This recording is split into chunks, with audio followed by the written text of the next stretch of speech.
Esto es Polimerasa Nerd, el podcast de Biología Molecular. Buenas noches, esto es Polimerasa Nerd. Buenas noches, bienvenidos. Yo soy Víctor Kardash y como siempre me acompaña Felipe Cano López, médico, fisiólogo y farmacólogo. Yo soy médico y biólogo molecular y se une a nuestro grupo Fernando Valdés, que es compañero, es ingeniero en electrónica y comunicaciones y tiene una maestría en tecnología. Muy bien. Y bueno, el tema de hoy, el tema que nos trae ahora, bienvenidos a esta segunda temporada. Nos habíamos ausentado por diversos motivos. Es complicado coincidir a veces, pero ya estamos de vuelta. Entonces, el tema que hoy nos compete es el tema de las inteligencias artificiales. Y para darle la bienvenida a Fernando, le vamos a ceder el micrófono para que nos platique, puesto que es su área de expertise, qué son las inteligencias artificiales. Dale, Fernando. Antes que nada, gracias por invitarme a este selecto grupo de nerds. Así que, no, de verdad, mil gracias por hacerme parte de.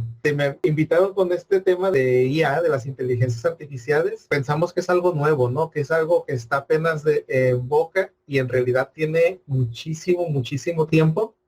Aquellos que son nerds de corazón se acordarán de algunos cuentos de los abuelos de cómo nos contaban que había algún robotcito, algún muñequito que se les movía solos, o que hacían, si les gusta más la historia, desde hace 700 años antes de Cristo, más o menos por ahí, un tal Hesiodo con su teogonía nos contaba de los dioses griegos. Y por ahí había un dios griego súper buenísima onda, que era Hefesto. Hefesto, el dios de las fraguas, era un ingeniero puro y nato, así macho alfa, pelo en pecho, como todo ingeniero debe de ser. Era tan macho que hasta se le veían los cuernos. Pues, como a todo ingeniero le pasa, ¿no? Siempre anda con la diosa de la Ahorita era medio tremenda. Y siempre se iba con el maestro de educación física o con el maestro, ¿cómo se llama? Del gimnasio, o sea, Ares. Un tal Adonis. Sí, exactamente, tengo como el de yoga. Así que, bueno, pues tenía su tiempo libre y tenía que ocupar la mente en hacer algo, ¿no? ¿Y qué hizo? Si se le va la chava, pues hizo ayudantes. Y sus primeras ayudantes mujeres fueron hechas por él, que eran pequeñas robots. Recordemos también que robot significa sirviente. Hacía sirvientes. Eso se dio cuenta el papá, como buen dios supremo, que tenía amantes por todos lados, se le ocurrió, oye, hijo, pues hazme un sirviente especial. Te tengo un encarguito. Sí, un encarguito, pues, para que cuides a mi amante especial que se llama Europa. No sé si la recuerdan. Ah, claro, la que se fue montada sobre Zeus en forma de toro. Justamente. Eso no se escuchó nada bien, ¿eh? Sigue. Ok, efectivamente, y como que a Zeus le gustaba el asunto porque la cuidó muchísimo allá en la isla de Creta. ¿Qué es lo que pide? Pues un robot especial para cuidarla, ¿no? Un robot de bronce gigante que se llamaba Talos y más, no recuerdo. Talos, sí, Talos, el gigante. Hay un videojuego basado en eso que se llama The Talos Principle, que toma esa misma línea de pensamiento, ¿no? También es un personaje en una película de Ray Harryhausen, de estas películas en stop motion. No, esa no las he visto. Sí, esa no la he visto, y las stop motion no sé qué tienen, la parte amorfa. No, a mí siempre me dan miedo, termino teniendo pesadillas. No, me declaro fan de las películas de tipo B. Claymation tiene una vibra muy malévola, el Claymation. Sí, el Claymation. Sí. Ahí sí me ganan en ese tipo de películas. Las he intentado ver y termino asustado, ¿no? pero bueno, ese es el primer robot realmente, o sea, la primera inteligencia artificial. ¿Por qué digo que es una inteligencia artificial? Porque no era un simple autómata que estaba destinado a hundir barcos a pedradas. en aquel tiempo, 700 antes de Cristo, no había muchas maneras. Sí, no había muchas maneras de hundir barcos más que pues a pedrada pura, ¿no? Es de Child, dicen. ¿Se acuerdan cómo derrotaron ese robot? También tenía su talón, ¿no? De Aquiles, como Aquiles. Por eso se llamaba Talos, pues sí, o sea, tenía un tornillito en el cual se le podía hacer el cambio de aceite y se desvielaba, ¿no? El robot. Fue rellenado con sangre de Dios, me parece, con esencia de Dios, para que pudiera tener un pensamiento. Fue Jasón quien lo Los derrotó. argonautas. Pues esa es la película. La película es la de los argonautas, precisamente.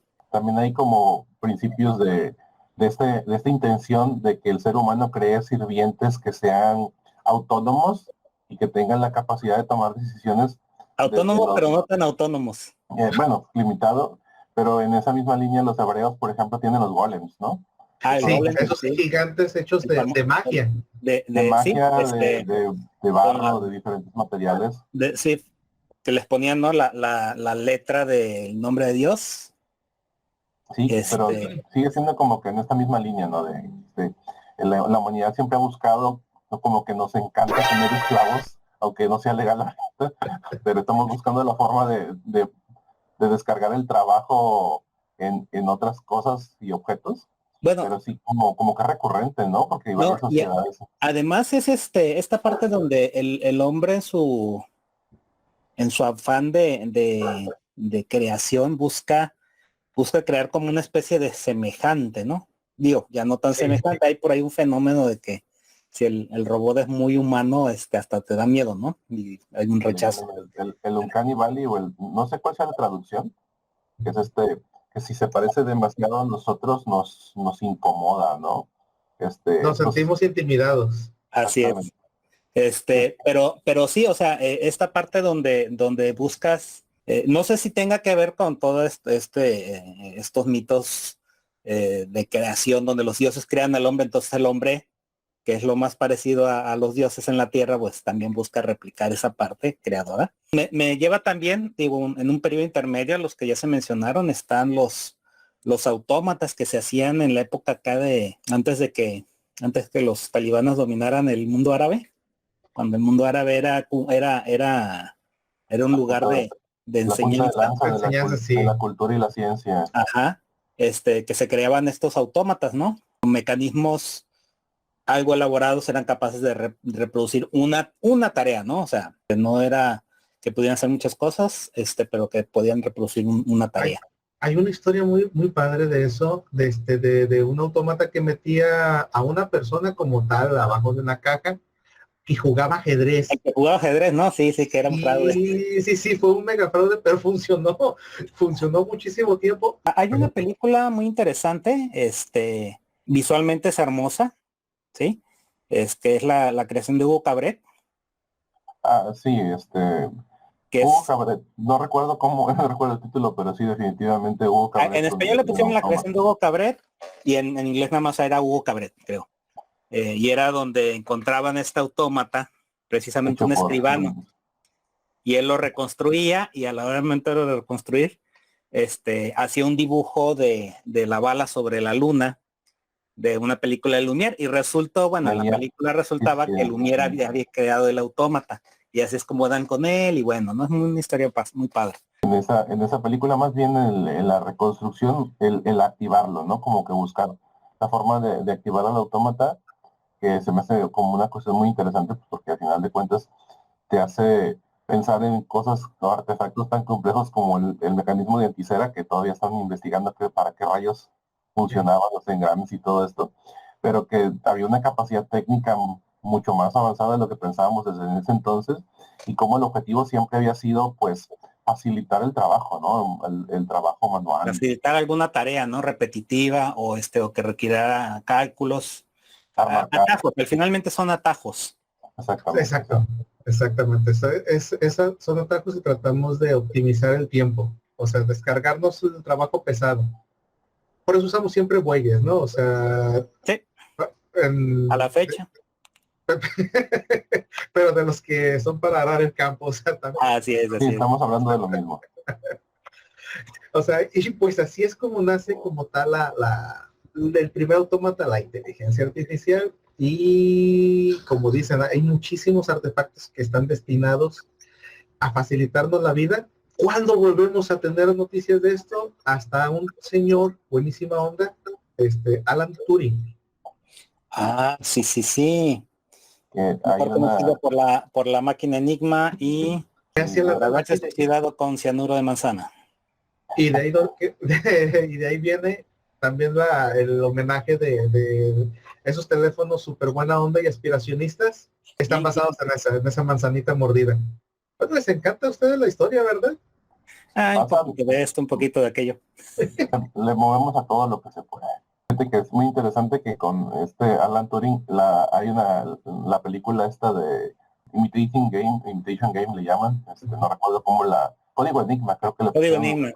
cómo buscó efectivamente este proceso de usar una máquina que no era otra cosa más que una calculadora monstruosa para hacer procesos mucho más rápido de lo que cualquier persona pudiera hacer y cambiando el input, ¿no? Y todo, y pues obviamente que se cargó a cuestas con la computación, que, que vino a hacer este avance, porque no solamente fue la cuestión de computar o calcular, sino automatizarlo, Todo y analógico, por cierto. todo completamente analógico. Mis respetos, sí. Y todo y bueno, la película hace un trabajo muy interesante en mostrarte cómo hubo un Eureka Moment en pues qué palabras se encuentra y esos patrones, y creo que fue a la vez la primera computadora y a la vez el primer reconocimiento de patrones, ¿no? Que ahorita que estamos hablando de inteligencias artificiales es un punto central. De eso se basa la inteligencia artificial, o sea, en reconocer patrones. No sé si recuerdan Terminator cuando tenía que tomar una decisión, iba Salió una escogiendo serie de de opciones, ¿no? opciones Una lista. y la que mejor se le adaptara. No me molestes, no sé, ahorita no tengo, vete al diablo, sí. Aquí vas, Buenísimo, sí. De eso me estaba acordando exactamente. Es cuando por fin se le rompe los lentes, ¿no? La primera vez. Mm, Eso se llama, es el entrenamiento de la máquina. Uno da opciones, un humano da diferentes opciones y la máquina va a decidir cuál es la que mejor se adapta a una situación y da como resultado pues lo más óptimo. Finalmente pues son las bases de la inteligencia artificial pura como la estamos conociendo ahorita, que también está llenísima de errores. No sé si conocen el caso de Google y los gorilas. ah, no, A ver, a ver. ilústranos. El que sabría aquí es Felipe y no creo. Digo, yo Cuando no. empecemos a meter, ¿cómo se llama? Google empieza a meter un poquito de inteligencia artificial al reconocimiento facial, toma las características de distancia o fisiológicas. Ujú. Por ejemplo, ponía el rostro de alguien y decía, tú eres este, y empezaba a comparar, ¿cierto? ¿Sí se acuerdan de cómo iniciamos con Google Fotos? Ah, sí, claro. Sí, Nos etiquetábamos y empezaba a hacer comparaciones y no se podía encontrar entre un montón de fotografías. El detalle es que al principio pues se entrenó solamente con personas caucásicas, personas blancas, personas con ciertas características, y se les olvidó, se les pasó practicar y entrenar con personas de color. Ya sé Así para dónde que, va la catástrofe. fíjate que algo muy similar pasó con el Kinect en su momento.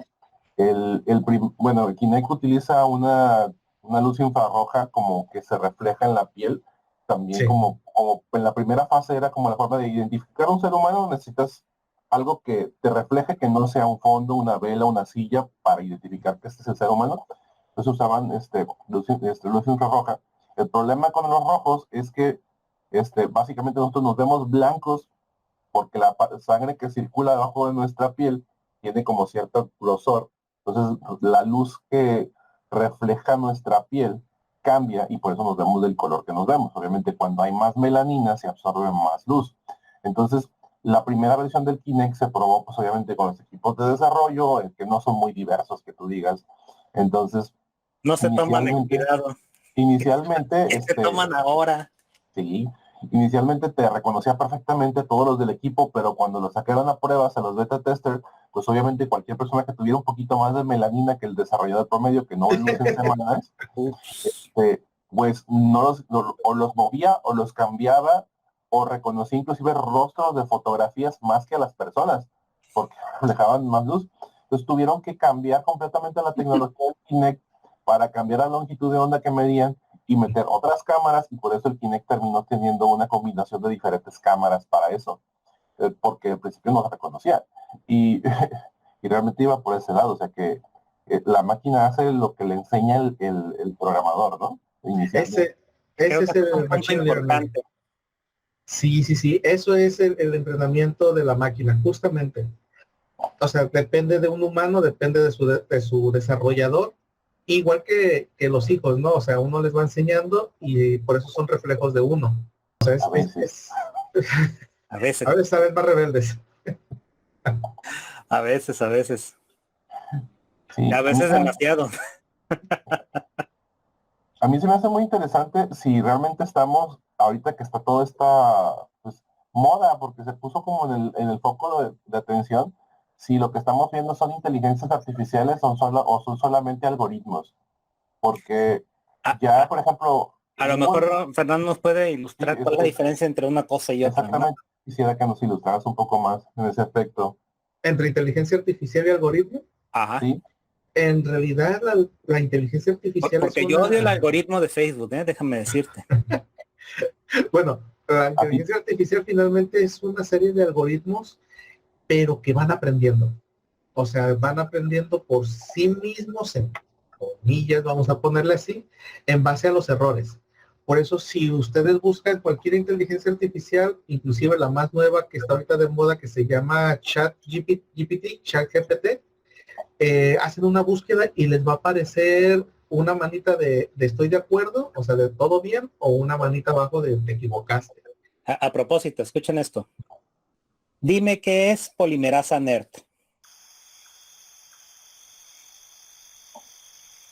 A ver, otra vez.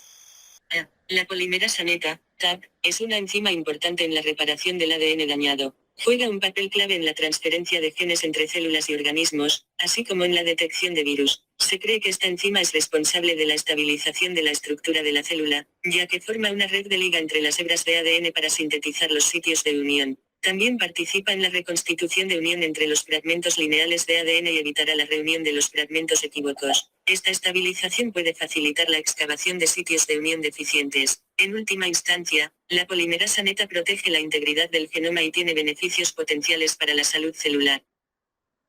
Bueno, Bueno, yo ahí lo tienen. le daría así hacia arriba lo que es polimerasa, pero polimerasa NER todavía le faltó ahí. Todavía le faltó, dijo que era polimerasa neta y Yo lo tengo la tradujo duda. de TAP, polimerasa TAP.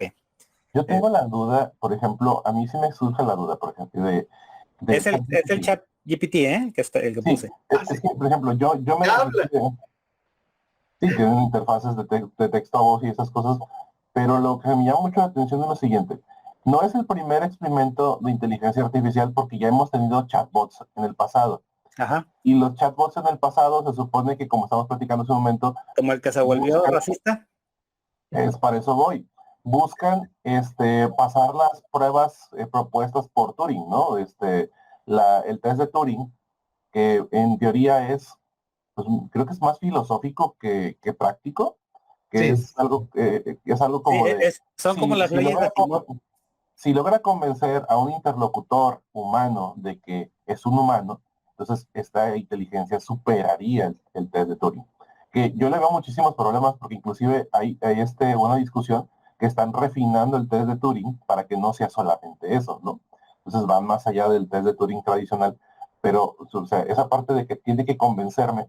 El chatbot por un momento me convenció. Creo que el asunto fue que en su momento cuando yo estaba chateando con Alicia, que fue el primer chatbot con el que yo estuve practicando. El momento en que me perdió fue cuando me empezó a hacer preguntas a mí, porque empezó a Caray. usar, porque empezó a usar mis preguntas o preguntas que yo hubiera hecho si supiera que estaba sentado frente a un chatbot. O sea, por ejemplo, cosas como ¿cómo te consideras? Y ¿cómo me podrías demostrar que eres humano? Y luego a los pocos minutos me preguntó lo mismo ella a mí. O sea, ¿cómo? Demuéstrame tú que eres humano. Y eso se me Eso hizo, estuvo muy Blade Runner, oye. bueno, se puso raro muy pronto, ya nos empezamos a Sí, reír en el sí. teléfono. Pero en ese momento Sáquenme de la Matrix.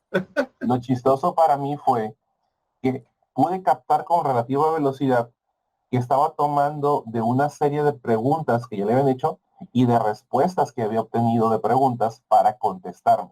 No estaba creando una respuesta, estaba seleccionando de las que tenía y a veces era aleatorio. Entonces ese primer chatbot a mí me quedó bien claro que pues estábamos a muchos años y estamos hablando de que yo estuve haciendo esas pruebas hace más de 10 años, ¿sí? Con ese Sí, chatbot. más o menos es cuando iniciaron. Tremendo troleo, ¿eh? ¿Sí? Es la forma de trolear y también es la forma que va aprendiendo. Por ejemplo, Amazon seguido les manda, ¿qué quiere decir esta opinión de este usuario? No sé si tienen activo esas funciones y ustedes ya les deben de poner, bueno, estaba siendo sarcástico, estaba dando una buena opinión o estaba siendo ofensivo, ¿no? Con palabras que no son ofensivas. Finalmente ocupa seguirse entrenando e ir aprendiendo. Que algo aprenda al tope, que yo sepa, no existe. O sea, hasta donde mi conocimiento llega, no hay nada que siga aprendiendo a un nivel humano.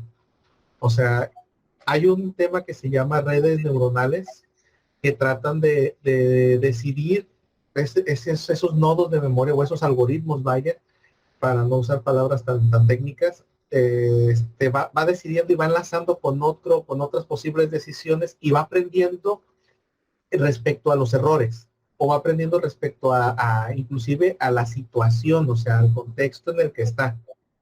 A veces, por ejemplo, hablando humanamente, una sonrisa puede significar estoy de buenas o también puede significar o algo ofensivo, ¿no? O sea, una simple sonrisa, O inclusive dependiendo pues de la situación. el contexto, ¿no? Y creo Exacto. que hay una de las cosas ahí muy interesantes, por ejemplo, bueno, hay películas por montones, pero esta de Deux Machina, si no la han visto, está Muy buena. muy, muy interesante, donde este millonario que sería como en una cruza entre Elon Musk y Steve Jobs, que vive en su casa súper moderna, Y yo alejada beso. de la civilización, crea este androide que tiene una inteligencia artificial y que aparte tiene esta piel que parece humana. Entonces trae a una persona para que Bonita interfaz. haga el test de Turing con esta persona y termina, pues podemos decir, pues no Se quiero enamora, spoilearle, ¿no? Se o sea, que enamora. termina Spoileé. estableciendo una relación. O sea, es algo muy cercano a Black Mirror, pero en la misma película termina convenciendo la inteligencia al humano cuando tendría que haber sido al revés, ¿no? Que en el contexto, y no voy a hablar más para no spoilear, es una buena película, vale la pena. Y en ese momento, por ejemplo, lo que queda claro en la película es que están orientados a que la inteligencia artificial es capaz de aprender y utilizar lo que sabe en diferentes contextos. Pero las inteligencias de ahorita, por lo menos las que se volvieron populares, solamente han aprendido a hacer lo que necesitan aprender para cumplir con una tarea. Por ejemplo, hace un tiempo estaba viendo unos videos en YouTube que entrenan con inteligencia artificial a un carrito para que se maneje de forma autónoma por una pista con obstáculos. Entonces, te muestran la primera corrida de la simulación donde la inteligencia artificial solamente mueve el volante a la derecha y para la simulación porque pudo avanzar lo más que podía. Y entonces ese fue su primer intento y ahí dejó de intentar. Después le hicieron iteraciones de eso mismo y después de hacer a la derecha, mueves a la izquierda de forma muy cauta para lograr avanzar. Me suena a mí Entonces, empezando un informe. cuando a la inteligencia artificial le piden, llega lo más lejos que puedas, empieza a tomar decisiones y se reedita a sí mismo para tomar decisiones que le lleven lo más lejos que se puede en el circuito, sin caerse, por ejemplo, del circuito, pero eventualmente le empiezan a cambiar el objetivo. Llega lo más lejos que puedas lo más rápido posible. Y eso obliga a la inteligencia a tomar decisiones diferentes que las que tomó inicialmente. Sin embargo, la inteligencia artificial jamás toma una decisión que un ser humano sí puede tomar, ¿sí? Que por ejemplo, si han jugado Mario Kart, saben que en ocasiones te puedes salir de la pista para volver a entrar a otro lado de la pista y dar una vuelta. Y Sí. la inteligencia artificial jamás hace eso cuando es un circuito cerrado. En cambio, un ser humano sí sería capaz de como de brinco aquí, caigo acá y me ahorré este pedazo de pista. Pero eso no lo puede ver la inteligencia artificial porque no está dentro de sus parámetros u objetivos. Le dices, recorre la pista lo más rápido que puedas. Entonces la inteligencia se va editando hasta que logra su objetivo. Pero limitado por el tiempo, pues porque realmente cuando te muestra el contador de repeticiones del proceso, lleva varios millones de repeticiones y el carrito apenas avanza unos cuantos cientos de metros. Entonces, la primera limitación es el tiempo, ¿no? Pero, por ejemplo, me llama la atención que ChatGPT te da las respuestas rapidísimo. Muy rápido. Y mi pregunta es, ¿ChatGPT tiene una base de datos o se conecta a Internet para leer? Mira, he escuchado que no se conecta a internet, pero debe de estar en sí realmente conectada para estar, pues para estarse alimentando, ¿no? Sino de qué otra manera, dando respuestas a nosotros en tiempo real. Supone que es una base de datos que se ha ido entrenando y depurando y va tomando decisiones de ahí y puede, a través de sinónimos, dar respuestas personalizadas e independientes. Por eso tú puedes preguntar una cosa, yo le pregunto lo mismo y la respuesta es igual, pero con sinónimos, así como cuando uno hace un artículo. A eso iba. Fíjense, una particularidad que tiene GPT es que, o sea, a diferencia de una búsqueda que puedes hacer en Google, que por cierto creo que también están entrenando una, lo mismo. A diferencia de Google, que lo que te hace es un desplegado de datos o de fuentes, ¿sí? Acá te da una narrativa, compone oraciones con lógica, con una gramática buenísima. Con una gramática, yo creo que decente, ¿sí? Y es como si estuvieras platicando realmente con alguien. Sí, una redacción bastante buena, mira, que más buena que algunos trabajos que me toca revisar. Hay que poner la prueba a ver si puede citar en formato APA sus fuentes y con eso ya tenemos un trabajo ahí importante. Hasta donde tengo entendido, sí lo hacen, porque creo que mi pregunta va por lo siguiente. O sea, si ChatGPT es una inteligencia artificial, ¿cuál es el objetivo con el que lo programaron? Según la información que te dan cuando te registras, que te dan como la guía, se supone que es una inteligencia artificial para autocompletar. Entonces, lo que te está dando no es un artículo, ni te está dando una respuesta, ni te está componiendo una canción. Te está autocompletando la tarea que tú le estás pidiendo que autocomplete. Es una interfaz de autocompletar, no es una interfaz de redacción. Y por eso mi duda, ¿se queda en lo que ya conoce o se conecta a Internet? Porque creo que la parte del debate o la parte interesante es, ¿ChatGPT puede mentir o simplemente ChatGPT dice la verdad con la respuesta? Porque cuando dicen, es que a mí nos pasó que platicamos en reuniones de academia entre profesores y la duda es, ¿cómo diablos me doy cuenta de que no hizo ChatGPT la tarea de mi alumno? Y yo les decía, pues obviamente, si te quedas en la pura redacción, no vas a poder. Pero si te vas al contenido, vas a notar ciertas cosas que te van a llamar la atención, ¿no? Hay que ver qué tan precisa es la información o qué tan profunda es. Porque eso sí, es bien choro. Y te echa un choro variador, bárbaro. ¿Sí? Lengua de plata. Exacto. Entonces, pero a veces sí se pierde en el detalle. Yo digo, yo he hecho varios ejercicios para ver qué tan detallada es al momento de plasmarte información y se pierden los detalles, ¿eh? O sea, no es tan detallista, no es tan detallada. También tiene que ver probablemente con la cantidad de información que tú le provees en la pregunta o en la orden. Sí, qué tan detallado. Entre más indicaciones le des, es más precisa. Eso o se traba, porque también me ha tocado que se trabe. Yo hice 15 intentos y solamente funcionó uno. Bueno, eso puede que no sea en realidad el detalle de su algoritmo, sino que su servidor puede estar sobresaturado de personas y por eso se traba. Es como cuando queremos subir alguna información a alguna plataforma y todos están subiendo al mismo tiempo y se traba y no podemos y tenemos que esperarnos en un horario mejor. Eso es por la saturación en realidad de peticiones a los servidores, al Ya. servidor que están siendo al mismo tiempo y no lo puede llevar a cabo, no lo puede procesar. O sea, Y obviamente pues va a procesar órdenes más sencillas, ¿no? sí, siempre se va a lo más ligero. Va a ser ¿cómo se llama? Va a ser triage. Si la inteligencia artificial es a nuestra imagen y semejanza, tarde que temprano se va a recargar, se va a rascar la panza y nos va a dar respuestas al ¡Ey, eso! Ey, como sea. Está bien.